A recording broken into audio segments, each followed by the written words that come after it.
नमस्कार। यूपी के मुख्यमंत्री योगी आदित्यनाथ के जिस डायलॉग को लेकर पूरे देश में धूम है, जिस डायलॉग को बीजेपी के वर्कर दोहरा रहे हैं, जिस डायलॉग से संदर्भ लेकर पीएम नरेंद्र मोदी कह रहे हैं कि एक है तो सेफ है, जिस डायलॉग को गृह मंत्री अमित शाह दोहरा रहे हैं, उसी डायलॉग से महाराष्ट्र के कुछ नेता नाराज हैं।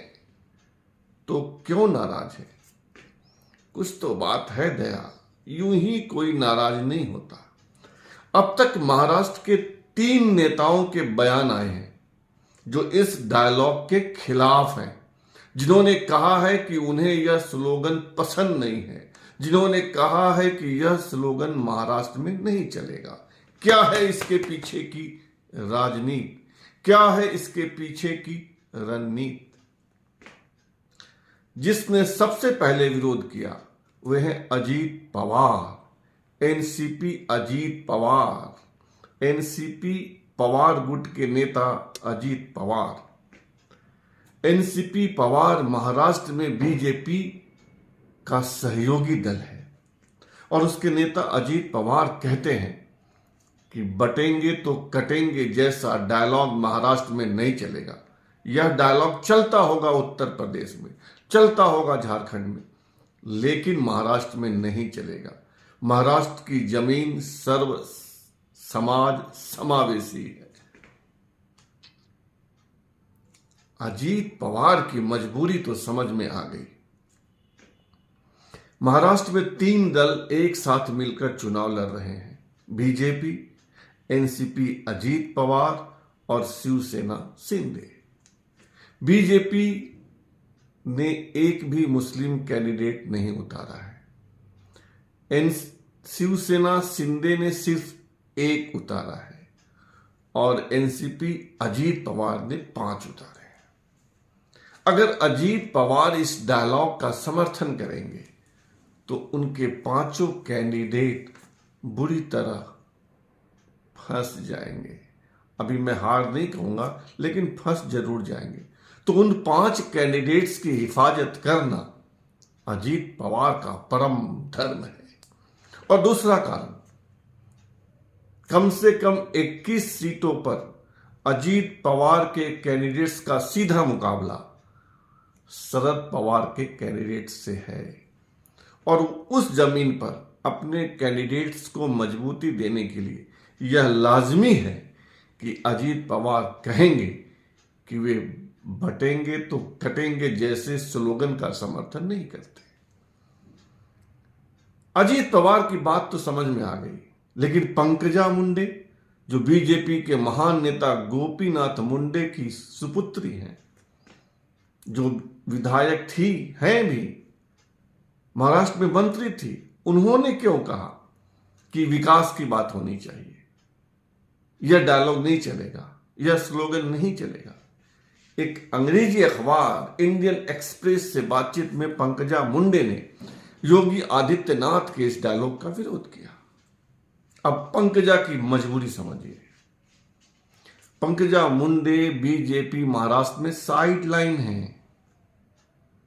इसी साल लोकसभा का चुनाव हुआ, उसमें वह कैंडिडेट थी, हार गई।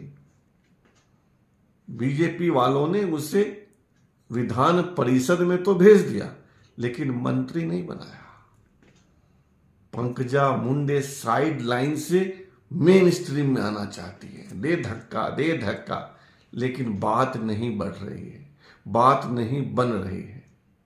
पंकजा मुंडे पार्टी में हलचल मचाकर अपना फेस सामने लाना चाहती है, पार्टी को याद दिला रही कि वह भी नेता है, वह गोपीनाथ मुंडे की सुपुत्री हैं, अपने को लाइमलाइट में लाने की कवायद है। हालांकि उनका पूरा इंटरव्यू पढ़ जाइए, 2 से 3 लाइन है कि यह डायलॉग ठीक नहीं है, विकास की बात होनी चाहिए, बस इतना ही है। और बस पंकजा की इसी बात पर शोर मचा है। और अब तीसरे नेता अशोक चौहान, शंकर राव चौहान के सुपुत्र, कभी देश के गृह मंत्री रहे, महाराष्ट्र के मुख्यमंत्री रहे, महाराष्ट्र के मुख्यमंत्री तो अशोक चौहान भी रहे, जिंदगी गुजर गई कांग्रेस पार्टी में। लोकसभा चुनाव के समय यानी अब से 8-9 महीने पहले बीजेपी में आए, और जिस नांदेड़ जिले से आते हैं, महाराष्ट्र के जिस नांदेड़ जिले से आते हैं, वहां मुस्लिम आबादी 15% के आसपास है, और अब तक राजनीति उन्हीं लोगों के बीच करते रहे हैं। बीजेपी में आ गए, लेकिन संबंध तो है, दिक्कत तो है। इसीलिए उन्होंने भी कह दिया कि यह ठीक नहीं है, विकास की बात करो। लेकिन एक बात और कही, उस पर ध्यान दीजिए। अशोक चौहान ने कहा कि यद्यपि वे बीजेपी में हैं, तथापि वे दिमाग से सेक्युलर हैं, अपने को सेक्युलर कहते हैं। तो खुद को सेक्युलर साबित करने के लिए अशोक चौहान ने ऐसा बयान दिया, और कुछ खास नहीं है। अगर अशोक चौहान को इतना ही बुरा लगा तो छोड़ देते बीजेपी, छोड़ देते राज्यसभा की सदस्यता जो बीजेपी की दया पर उन्हें मिली है, कांग्रेस छोड़कर बीजेपी में आने के इनाम स्वरूप। लेकिन वो ऐसा करेंगे नहीं। देवेंद्र फडणवीस हर सभा में योगी की सराहना कर रहे हैं और योगी के डायलॉग को सुना रहे हैं, और वे कह भी रहे हैं कि 1-2 लोगों को दिक्कत है, 1-2 नेताओं को दिक्कत है जो कांग्रेस से आए हैं, दूसरी पार्टी से आए हैं, थोड़ा ही समय हुआ है, लेकिन वे उन्हें मना लेंगे। कौन कह रहा है? देवेंद्र फडणवीस कह रहे हैं कि जो लोग योगी जी के डायलॉग से नाराज हैं, जिनको दिक्कत है, सबसे बड़ी दिक्कत है यह है कि वे कांग्रेस से आए हैं, दूसरी पार्टी से आए हैं, और वे इस डायलॉग का मतलब नहीं समझ पाए हैं। फडणवीस कहते हैं कि मेरी उनसे बात हुई है, पंकजा मुंडे से बात हुई है, और भी जो नेता हैं उनसे बात हो रही है, और वे उनको समझा लेंगे। अजीत पवार को भी समझा लेंगे, अशोक चौहान को भी समझा लेंगे, और कोई दिक्कत भी नहीं होगी। तो बीजेपी हो या एनसीपी अजीत पवार की पार्टी हो, जो 3-4 विरोध के स्वर उठे हैं देश में योगी के स्लोगन के खिलाफ, उसका यही कारण है।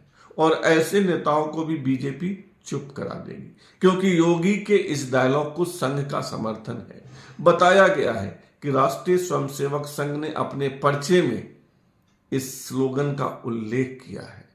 आरएसएस प्रसन्न, पीएम प्रसन्न, अमित शाह प्रसन्न, तो अशोक चौहान या पंकजा मुंडे के नाराज होने से योगी का क्या बिगड़ता है? वैसे बिगड़ना कुछ नहीं है, यह सिर्फ अपनी सुविधा की राजनीति है, अपने जिले की राजनीति है। तो इस विरोध को बहुत बड़ा समझने की भूल नहीं करना चाहिए, जैसा कि कुछ लोग कर रहे हैं। समझ गए ना पंकजा मुंडे की राजनीति, समझ गए ना अजीत पवार की राजनीति, समझ गए ना अशोक चौहान की दिक्कत। फिलहाल इतना ही, और आपसे आग्रह है कि आप इस चैनल को सब्सक्राइब कीजिए, ज्वाइन कीजिए, लाइक, शेयर और कमेंट कीजिए। शुभ रात्रि, सब्बा खैर।